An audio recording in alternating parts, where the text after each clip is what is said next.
नमस्कार दोस्तों, अभिवादन स्वीकार कीजिए प्रदीप कुमार का। जैसा कि मैंने आप सबसे वादा किया था कि मैं इस विषय पे जरूर चर्चा करूंगा कि जब दुनिया में पैंडेमिक इतना ज्यादा चल रहा है, दुनिया में इतना ज्यादा नुकसान हुआ है, तो शेयर बाजार इतना क्यों बढ़ रहा है। अमूमन लोगों के दिमाग में ये सवाल आता ही है कि जनरली शेयर बाजार तो मार्केट को रिफ्लेक्ट करता है। जब चीजें खराब होती हैं, इकोनॉमी डूबती है, इन्फ्लेशन बढ़ता है, तो शेयर बाजार को कम होना चाहिए। देखिए, इस बात को शुरू करने से पहले मैं आपको कुछ चीज समझाना चाहूंगा और आपको एकदम सरल भाषा में बताऊंगा। मैं ज्यादा लाग लपेट नहीं लेते हुए और ज्यादा टेक्निकल बातें नहीं करते हुए मोटी मोटी बात करना चाहूंगा आपके साथ, जिससे आपको या किसी भी इंसान को जिसको ज्यादा शेयर मार्केट का अनुभव नहीं है उसको भी ये बातें समझ में आ जाए, और जिनको अनुभव है उनको मेरी बातें सुन के कुछ मदद ही मिलेगी। देखिए, शेयर बाजार हमारे हिसाब से या कुछ लोगों के हिसाब से हमें लगता है कि ये एक इंट्राडे है या शॉर्ट रास्ता है। छोटे रास्ते से आप जल्दी पैसा कमा सकते हैं, जिसे हम शॉर्टकट बोलते हैं, पर ये एक्चुअली ऐसा होता नहीं है। जो शेयर बाजार के धुरंधर होते हैं वो शेयर बाजार को भी एक लॉन्ग टर्म इन्वेस्टमेंट की तरह देखते हैं, और ये एक लॉन्ग टर्म पर्सपेक्टिव पे काम करता है। ये शॉर्ट टर्म पर्सपेक्टिव पे कभी काम नहीं करता। अब शेयर बाजार की उछाल के बारे में बताने से पहले मैं सबसे पहले आपको बताना चाहूंगा कि उसके पीछे मुख्य वजह क्या रही। देखिए, जो मार्केट के धुरंधर प्लेयर्स हैं उनको ये बात पता है कि आगे क्या होने वाला है या बाजार का क्या बनेगा। हालांकि आप आजकल अपने आसपास के लोगों को भी देखते होंगे कि बहुत से ऐसे लोग जिन्होंने शेयर बाजार में कभी इन्वेस्ट नहीं किया, वो भी अपना डीमेट अकाउंट खुला रहे हैं और अपनी किस्मत आजमा रहे हैं। लेकिन ये सब शॉर्ट टर्म के लोग हैं। आज बाजार बढ़ रहा है, उनको कुछ फायदा हो रहा है तो वो उस पर सर्वाइव कर रहे हैं। कल को अगर बाजार गिर गया तो ये सबसे पहले कहते हैं ना, मार्केट से एवापोरेट हो जाएंगे।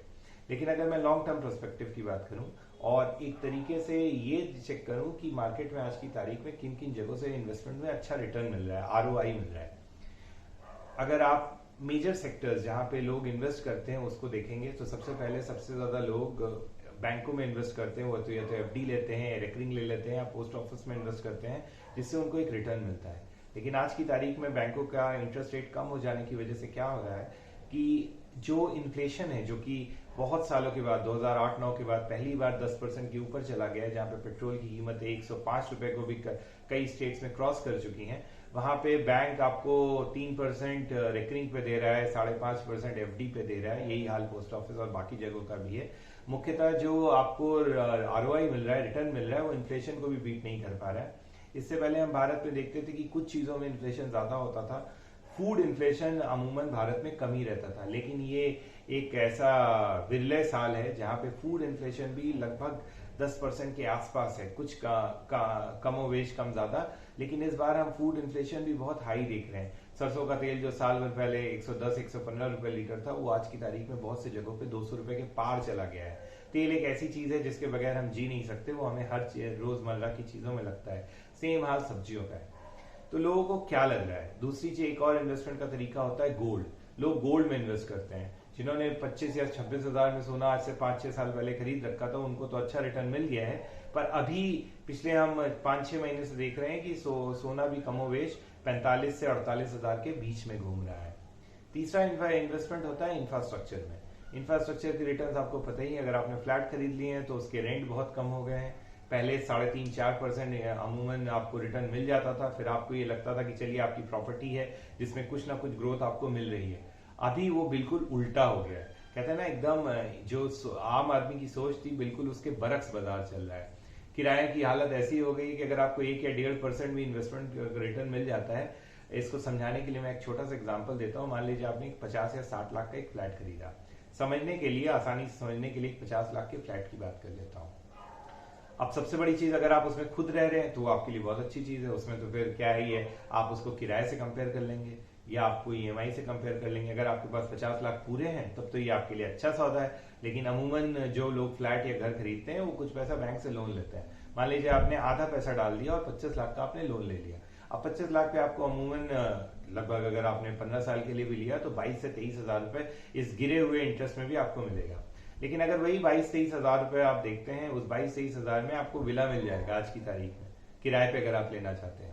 और अगर आपने घर इन्वेस्टमेंट के पर्सपेक्टिव से लिया है, आपका दूसरा या तीसरा घर है, तो आपको अभी तो फिलहाल किराएदार नहीं मिल रहे हैं, क्योंकि ज्यादातर लोग जो बड़े शहरों में काम करते थे वो अपने छोटे शहर या गांव या कस्बों में वापस चले गए हैं कोरोना की वजह से। और सारी ऑफिस और फैसिलिटीज भी आपको ये सहूलियत दे रही है कि आप वर्क फ्रॉम होम कर लें, और बेरोजगारी का तो आपको मंजर पता ही है। कुछ सेक्टर्स को अगर छोड़ दिया जाए तो बहुत बुरी तरीके से लोगों की छटनियां हुई हैं, लोग निकाले गए हैं, तो वो तो एक बहुत बड़ा इशू है ही। तो या तो आपका घर खाली है, और अगर खाली नहीं है, पुराने किराएदार हैं, तो उन्होंने आपसे किराया कम करने की अपील की है। अगर आपने नहीं किया है तो उन्होंने घर छोड़ दिए हैं, नए किराएदार आपको मिल नहीं रहे, और अगर मिल भी रहे तो बहुत कम रेट पे मिल रहे हैं। यानी 50 लाख के घर पे अगर मान लीजिए आपको 10,000 किराया मिलता है, तो आपको साल का 1,20,000 रुपये मिलता है। अब आप इसको कैलकुलेट कर लें, ये लगभग 2.4% आपका ROI है इन्वेस्टमेंट में। ठीक है, आपका एक एसेट बन गया है, लेकिन हाँ, अगर आप मार्केट नहीं अच्छा हुआ तो एसेट इंक्रीज होने, अप्रिशिएट होने की बजाय डिप्रिशिएट होने के भी चांसेस हैं। तो ये तो एक ऐसा इन्वेस्टमेंट हो गया कि लोग अभी नहीं कर रहे हैं। इससे अलावा लोग कमर्शियल प्रॉपर्टीज में इन्वेस्ट करते थे। अब जब लोगों की डिमांड ही नहीं है, मार्केट में डिमांड ही नहीं है, लोग दुकान खोल ही नहीं पा रहे हैं, ऑफिस नए नहीं एक्सपैंड हो रहे हैं, तो कमर्शियल प्रॉपर्टीज ने भी रिटर्न देना बंद कर दिया है। अब ले दे के एक ही सेक्टर बच रहा है, म्यूचुअल फंड और शेयर बाजार, जहां पे आपको पिछले 1.5-2 साल से अमूमन 17-18% ROI मिल गया है, जिससे लोगों को ये लग रहा है कि अगर इन्फ्लेशन को कोई बीट कर सकता है तो ये इकलौता सेक्टर है। बाजार बढ़ने की देखिए 2-3 मुख्य वजह होती है। सबसे पहले ये वजह होती है कि कोई कंपनी का कैसा परफॉर्मेंस है। जैसे ये लॉकडाउन और बाकी चीजें आई, तो आप अगर देखेंगे तो जिस हिसाब से बाजार गिरा, उस हिसाब से उनका बॉटम लाइन नहीं गिरा। क्यों? क्योंकि उन्होंने सबसे पहले लोगों की सैलरीज कम कर दी, लोगों की छट्टियां कर दी, और जो अपने ओवरहेड कॉस्ट थे वो कम कर दिए। मान लीजिए किसी कंपनी के 8 वेयर हाउसेस थे, तो उन्होंने उसको रिड्यूस करके 2 कर दिया, तो 6 वेयर हाउसेस का पूरा खर्चा उनका बच गया। अगर 500 एम्प्लॉइज थे तो उन्होंने 250 या 300 कर दिए, वहां पे भी उनका बहुत ज्यादा खर्चा बच गया, जो उनके फिक्स कॉस्ट थे वो बच गए, जिसकी वजह से उनका जो बॉटम लाइन था वो ज्यादा अफेक्टेड नहीं हुआ। दूसरी सबसे बड़ी वजह क्या है? देखिए, ये कोविड पैंडेमिक से सबसे बड़ी चीज क्या हुई है कि जो छोटे प्लेयर्स थे वो या तो बहुत ज्यादा संघर्ष कर रहे हैं, या तो अभी तक मर चुके हैं। अब इसका मैं एग्जांपल देने के लिए आपको एक पेंट के एग्जांपल से समझा रहा हूं। ये सिर्फ एग्जांपल है जो बाकी चीजों पे भी एप्लीकेबल होती हैं, और शायद कुछ चीजों पे नहीं भी होती हैं। अब पेंट में क्या हुआ है कि आपने अगर मैं आपसे एक आम आदमी से पूछूं कि आप किन पेंट कंपनीज का नाम लेते हैं, तो आप सबसे पहले एशियन पेंट ले लेंगे, नेरोलैक ले लेंगे, बर्जर का नाम ले लेंगे, इंडो पेंट्स का नाम ले लेंगे। लेकिन क्या आपको ये पता है कि इनके अलावा भी भारत में बहुत सी छोटी कंपनीज हैं पेंट की, जो पेंट बनाती है। कोविड की वजह से वो उनकी कंपनीज का मार्केट पूरा खत्म हो गया है, तो वो मार्केट से या तो एवापोरेट हो गई हैं, या तो उस कगार में है जहां पे वो खुद को दिवालिया घोषित कर दें। अब उनका जो भी मार्केट शेयर था वो कहां जाएगा?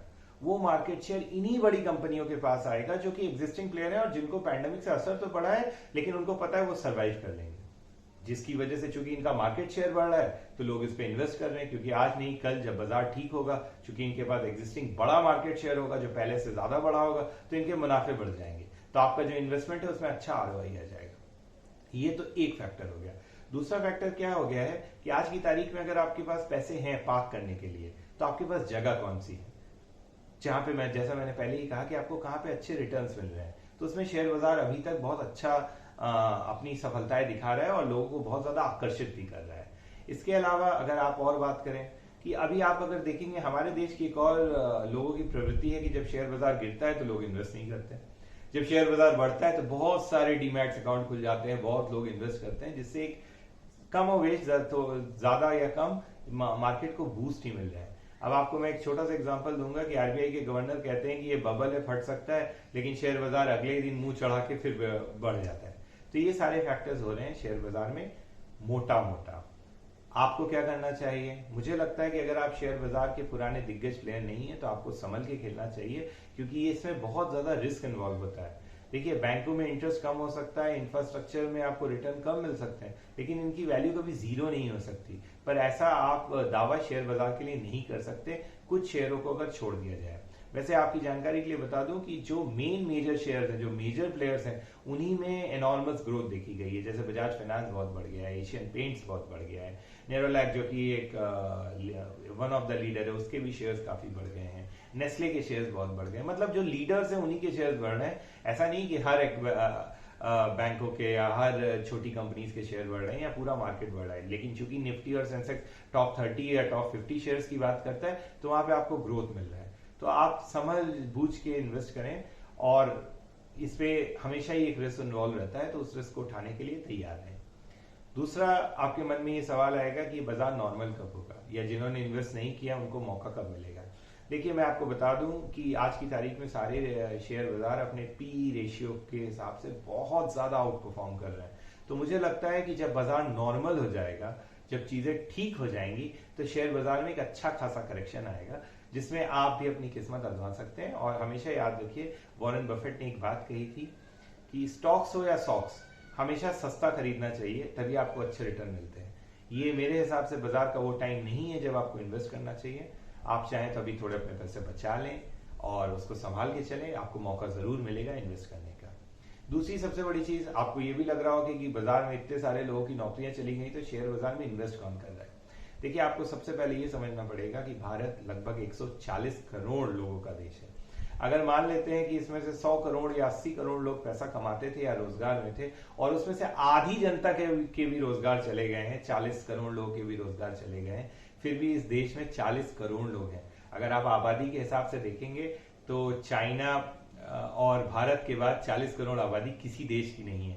तो एक बहुत बड़ा मार्केट अभी भी अवेलेबल है जिनके पास पैसा है और जो मौका ढूंढ रहे हैं कि वो कहाँ इन्वेस्ट करें। तो उन्हीं में से कुछ लोग शेयर बाजार की ओर बढ़ रहे हैं। और हमें बहुत ज्यादा देखा गया है पिछले 1-1.5 साल से, बहुत ज्यादा एफडीआई मिला है, फॉरेन डायरेक्ट इन्वेस्टमेंट। उसके पीछे भी आपको लग रहा हो कि ऑल ऑफ सडन सबको हमारे ही देश में क्यों इंटरेस्ट है। देखिए लोगों को ये बात समझ में आ रही है कि ठीक है, बाजार ने इंडिया को पीछे जरूर ढकेल दिया है, लेकिन आज नहीं तो 4 साल 5 साल बाद भारत एक इकोनॉमिक महाशक्ति बन के उभरेगा और इसे कोई नहीं रोक सकता है।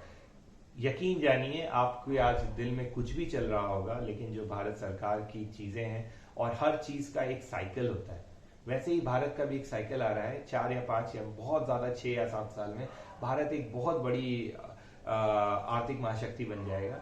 ऐसे भी आज की तारीख में हम दूसरी आर्थिक महाशक्ति हैं। अगर आप एशिया की बात करेंगे, 6वीं 7वीं है in terms of nominal GDP दुनिया में। लेकिन हाँ, चूंकि दुनिया की आबादी लिमिटेड है, मार्केट छोटा है, एक्सपेंशन नहीं हो रहे हैं, तो उनमें बहुत ज्यादा एनॉर्मस ग्रोथ नहीं मिलेगी जो भारत के साथ नहीं है। तो एफडीआई और बाकी जो देश कोरोना से इफेक्टिव हुए हैं, हमें भी बहुत मार पड़ी है, हमारी भी बहुत हालत खराब है। लेकिन अगर आप किसी और डेवलपिंग देश से हमारी तुलना करेंगे तो हमारी स्थिति बहुत अच्छी है। एशिया में तो कम से कम बहुत ज्यादा अच्छी है।